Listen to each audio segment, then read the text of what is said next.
Seninle söhbət açım ilk baharımdan, nəğməm ilə bir də keçim öz diyarımdan. Bol bəhrəl Muğan düzü, Mil düzü, Şirvan düzü, gəl şən Azərbaycan.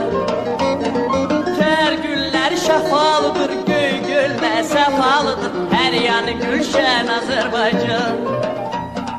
El qızlar düzüm düzüm kür qırağında, min gül açır Gəncəmizin hər budağında.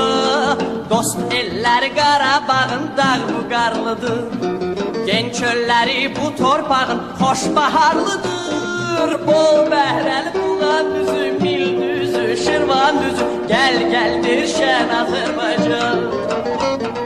Tər güllər vəfalıdır, göy gölmə səfalıdır, hər yanı gülşən Azərbaycan.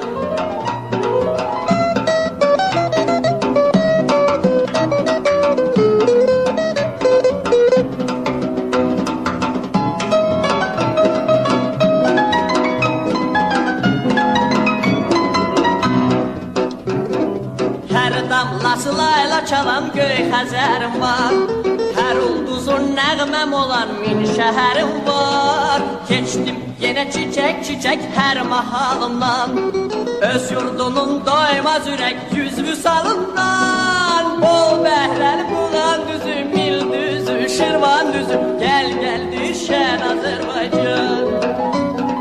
Tər güllər vəfalıdır, göy gölmə səfalıdır, hər yanı gülşən Azərbaycan.